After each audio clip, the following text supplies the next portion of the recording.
तो यहाँ पे हम देख पाते हैं कि कैसे जो वो होता है ना, यानी फ्लेम गॉड का जो रेमिनेंट सोल होता है, लिन को बता रहा रहता है कि कैसे छोटा मोटा सा बस हिस्सा है उस फ्लेम गॉड एम्पर का। तो वो छोटी मोटी एनर्जी की सोल है जो कि एम्पर से पूरी तरह से अलग हो चुकी थी, जिसके पास अब उसका खुद का दिमाग है। तो यही वो इवल स्पिरिट होती है जिसके पास उसका खुद का दिमाग होता है और काफी ज्यादा इंटेलिजेंट होती है इवल स्पिरिट। लिन से कहता है कि मेरा एक खुद का दिमाग है जहाँ पे मैं खुद की सोचने समझने की ताकत रखता हूँ। मेरे को नहीं पता मेरे जैसे कितने जिंदा है, बट जितने भी जिंदा है मेरे से तो बहुत दूर है, क्योंकि मैं सेंस नहीं कर सकता। इतना दावे के साथ कह सकता हूँ कि मेरी जैसी जितनी भी इवल स्पिरिट है वो ज्यादा नहीं है, थोड़ी बहुत ही है। तो यहाँ पे लिन कहता है तो तुमने मुझे जितनी चीजें बताई है उससे अगर देखा जाए कुछ काम के तुम हो नहीं, तो इसका मतलब यही बनता है कि तुम्हें मार दिया जाए। तो यहाँ पे वो लिन उसे मारने लगता है कि वो बंदा उसे कहता है अरे अरे रुक जाओ भाई, मारने मोरने की बातें कर रहे हो, मैं तुम्हारे यहाँ पे मदद कर सकता हूँ, मैं बहुत सारे तुम्हारे काम आ सकता हूँ, तो मुझे यहाँ पे जिंदा ही छोड़ दो ना, मैं एक बहुत बड़ा सच बताने के लिए तैयार हूँ, मुझे डिस्ट्रॉय करना मत प्लीज। तो यहाँ पे लिन कहता है तो बताओ आखिर कैसा सीक्रेट है जो कि तुम जानते हो, जो तुम मुझे बताओगे तो मुझे फायदा होगा। तो स्पिरिट कहता है ओ थैंक यू मुझे जाने के लिए, तो चलो फिर मैं तुम्हें बता देता हूँ, क्योंकि तुमने मुझे जाने दिया है तो इस वजह से मैं तुम्हें एक सीक्रेट बताने वाला हूँ। तो ध्यान से अपने कान खोल के सुनना कि यहाँ पे फ्लेम एम्परर है जो कि एक डिस्ट्रॉयर है, पुराने समय में एक ऐसा सबसे खतरनाक डिस्ट्रॉयर जिसके सामने जो भी चीज आए उसे मार डालता है ना। मैं तुम्हें दावे के साथ कह सकता हूँ कि उसने जो अपना एसेंस सोल है ना उसको प्रिजर्व करके रखा हुआ है। इस तरह से वो अपने आप को दोबारा रिवाइव करने की फिराक में है, यानी कि वो दोबारा से रिवाइव होगा, दिन आएगा कि वो अपनी सोल को पूरी तरह से ही रिकवर कर लेगा और एक बॉडी ढूंढ के दोबारा से जिंदा हो जाएगा। यकीन है कि वो इतनी आसानी से नहीं मर सकता है, इतना कह सकता हूँ कि वो किसी कॉर्नर में जाके छुपा हुआ होगा। इस स्पेस के अंदर उसका देखे जाने का दावा भी किया गया है कि हाँ वो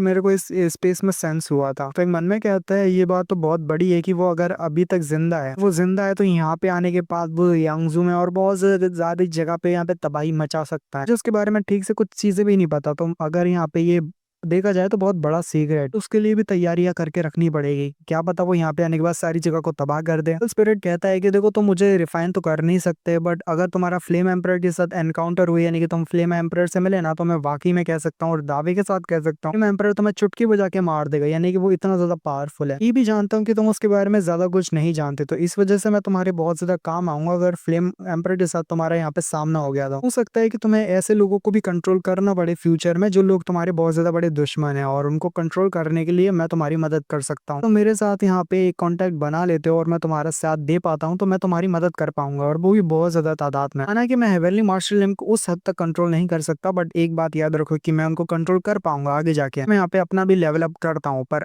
एक बात और है कि माना कि मैं हेवनली मार्शल लिम को अभी के लिए तो कंट्रोल नहीं कर सकता, बट मैं उनसे नीचे के जितने भी लोग हैं मैं उनको कंट्रोल आसानी के साथ कर सकता हूँ। अगर एक बार ना हेवनली मार्शल एक्सपर्ट की डिवाइन सोल तक पहुंच जाऊँ ना, तो मैं उनकी डिवाइन सोल को भी डिस्ट्रॉय कर सकता हूँ। मैंने उनकी डिवाइन सोल को पूरी तरह से डिस्ट्रॉय कर दिया ना, तो मैं उनकी बॉडी तक को कंट्रोल कर पाऊंगा। हालांकि ये लॉन्ग टर्म सिचुएशन नहीं है, बट बार मैंने उनकी डिवाइन सोल को डिस्ट्रॉय करके उनकी बॉडी पे कंट्रोल कर लिया ना, तो फिर मैं पैरासाइट बन के उनकी बॉडी के अंदर ही रहूंगा हमेशा के लिए। अगर मैं बॉडी के अंदर रहा ना, तो उसके बाद मैं स्लोली करके उनकी पूरी बॉडी को अपना बना लूंगा, और उसके बाद जाके मैं कोई इवल स्पिरिट नहीं बल्कि पूरी तरह से एक ह्यूमन बन जाऊंगा। अगर मैं चाहूँ तो एक ह्यूमन बन सकता हूँ, बट मैं यहाँ पे मैं अपने लिए एक इवल स्पिरिट ही बनना रहना चाहता हूँ। तो इसमें पूरी तरह से किसी की बॉडी के ऊपर कंट्रोल करके उनका हिस्सा नहीं बनना चाहता। कहता है ओ अच्छा, तो मुझे समझ आया कि आखिर तुम क्या भला हो। तो यहाँ पे वो मन में सोच रहा होता है इवल स्पिरिट जो है ना, मैं मान सकता हूँ कि ये बहुत ज्यादा खतरनाक है। इसके पास एक तो वो इंटेलिजेंस है जो उन ह्यूमन की है जिनकी बॉडी के ऊपर इस बंदे ने कब्जा किया था। लीशेंग को ही ले लो, अब इसके पास लीशेंग की इंटेलिजेंस आ चुकी है क्योंकि इस इवल स्पिरिट ने उसकी बॉडी को पूरी तरह से कंट्रोल कर लिया था। ये माना जाए तो बहुत ज्यादा क्लेवर है और बहुत ज्यादा चालाक है। बोलता तो बताओ कि मैं तुम्हारे ऊपर कैसे कॉन्ट्रैक्ट बना के तुम्हें कंट्रोल कर सकता हूँ, मुझे तुम्हारे को कंट्रोल करने ना कि तुम हम दोनों जो है वो एक कॉन्ट्रैक्ट बने। यहाँ पे जो इवल स्पिरिट होता है ना, बोलता है कि अरे भाई रहने गए, तेरे बस की बात नहीं है। तो लिनफेंग जो होता है ना, गुस्से में बोलता है कि बस बहुत हुआ, क्या तू मरना चाहता है। तो यहाँ पे वो अपनी ब्लैक फ्लेम को रिलीज करने लगता है, सॉरी पर्पल फ्लेम को। तो यहाँ पे वो पर्पल फ्लेम जैसे वो रिलीज करता है ना, तो उसके बाद इवल स्पिरिट को बहुत ज्यादा दर्द होता है। वो कहता है अरे रुक जाओ, मैं मर जाऊंगा। ये मैं तुम्हें बताता हूँ कि कैसे तुम और मैं आसपास में कॉन्ट्रैक्ट बना सकते हो। तो इसकी वजह से वो उसे क्या करना होगा कि उसे रेमिनेंट सोल है ना, उसको जो कॉन्ट्रैक्ट है ना लिनफेंग के माइंड के अंदर बनाना होगा, यानी डिवाइन सेंस के साथ। लिनफेंग को बता देता है कि उसे यहाँ पे लिनफेंग की जो बॉडी है ना उसकी डिवाइन सेंस के अंदर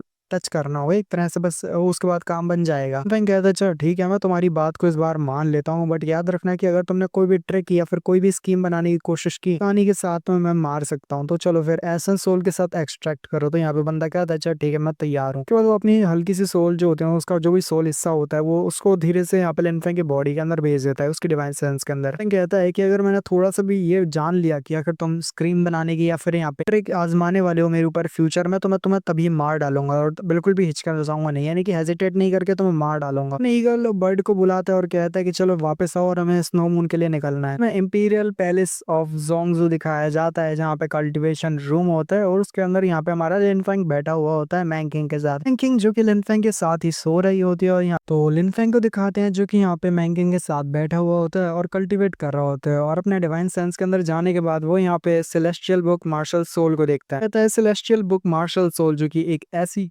रहस्यमय किताब है जिसके अंदर ऐसे रहस्य छुपे हुए हैं जिसको अभी तक पूरी तरह से खुलासा नहीं हुआ है। यहाँ पे कहता है कि जो वो है ना celestial book of martial soul, अगर देखा जाए तो उसमें ऐसी चीजें हैं कि अगर वो यहाँ पे ठीक से जान पाए, उन्हें कम्प्रिहेंड कर पाए, तो उसके बाद बहुत ज्यादा अपनी जो नॉर्मल स्किल्स हैं, जो अभी उसके पास जो ताकतें हैं, वो उनको बहुत ज्यादा लेवल अप कर पाएगा। यानी कि उनकी स्ट्रेंथ को जो है अभी वो उसको भी बहुत ज्यादा इंक्रीज कर पाएगा और बहुत ज्यादा स्ट्रॉन्गर बना लेगा। वो कहता है इस बुक की वजह से वो यहाँ पे काफी ज्यादा उसकी हेल्प हो जाएगी और डीमन सीलिंग टैबलेट जो है ना वो बहुत ज्यादा पावरफुल बन जाएगा, उसका भी लेवल अप हो जाएगा। जो डीमन सीलिंग पावर है ना उसकी वजह से वो बहुत ज्यादा उसमें मात्रा में हासिल कर लेगा एनर्जी को, और जिसकी वजह से डीमन को सील करना भी उसके लिए बहुत ज्यादा आसान हो जाएगा। उसको नहीं बल्कि बाकी सारे लोगों को भी आसानी के साथ सील कर सकता है। लिनफेंग वहीं बैठा होता है कि उसके साथ उसका वो ब्रदर आता है। तो यहाँ पे लिनफेंग कहता है कि चलो बताओ ब्रदर यू यिंग क्या आखिर हुआ क्या है। तो यहाँ पे वो कहता है कि यंग मास्टर ने जैसा कि बोला था तो वो लोग आपसे मिलने के लिए जल्दी आ गए। मैंने सोचा नहीं था बट वो लोग बहुत करीब जल्दी आ गए। कहता है अरे ये तो तुमने बहुत जल्दी बात बतानी चाहिए थी। अब लगता है कि जब हमारे गेस्ट आ चुके हैं तो अब बारी है उनका अच्छे से वेलकम करने की। तो चलो चलते हैं और देखते हैं कि वो लोग क्या ही तो कर पाएंगे। लोग आगे बढ़ते हैं मित्रों और सभी लोग आगे बढ़ जाते हैं। तो यहाँ पे कुछ ईगल जिससे दिखने वाली है, पता नहीं क्या फीनिक्स होते हैं क्या होते हैं, बट जो भी होते हैं बहुत ज्यादा पावरफुल लग रहे होते हैं देखने में। तो इनफैक्ट योंगजू सिटी के बॉर्डर पे यहाँ पे बहुत सारे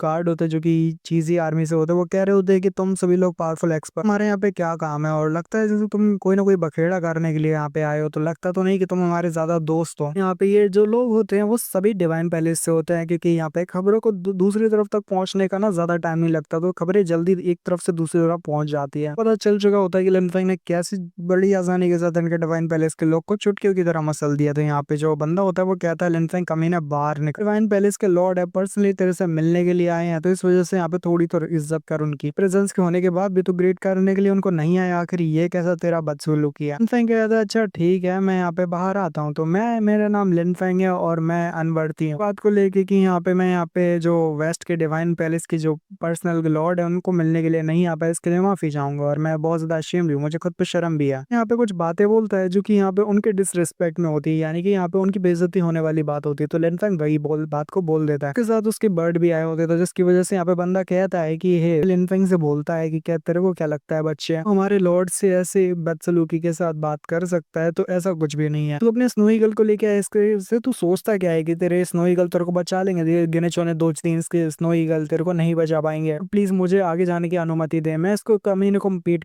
के आता हूँ। तो यहाँ पे जो लॉर्ड होता है वो कहता है अच्छा ठीक है इसको ज्यादा मत पीटना। लॉर्ड होते हैं हमारे वेस्ट डिवाइन पैलेस के जी यूटियानो से आगे जाने का मौका देते हैं। तो जो बंदा होता है ना वो आगे बढ़ता है, अपनी फुल पावर्स को रिलीज करते हुए लिनफेंग के ऊपर अपने लाइटनिंग से हमला करता है। उसके पास लाइटनिंग टाइप का एट्रीब्यूट होता है। तो अब बाहर में जा मर जा कमीने, तेरे को तो मैं क्रिपल कर दूंगा। तो ये लिनफेंग जो होता है ना उसके ऊपर हमला करता है, जैसे लगता है कि यहाँ पर लिनफेंग को एक हमले से मार पाएगा, but still not enough bro. बंदा बहुत ज्यादा घबरा जाता है और कहता है ये इम्पॉसिबल नहीं है, आखिर ये कैसा इंसान है। जब मैं इसको पहली बार देखा था तो उस टाइम पे तो ये बहुत ज्यादा कमजोर, लिनफेंग बहुत ज्यादा बोल्ड बन चुका है। लगता है जैसे उसके चेहरे पे अलग ही कॉन्फिडेंट है कि वो हरा सकता है अपने सामने वालों को। ये वाले एपिसोड का एंड होता है। ये एंजॉय लीव लाइक अगर आपको पसंद आता है तो मिलते अगली वीडियो में, तब तक के लिए साया और नारा, पीस आउट, बाय।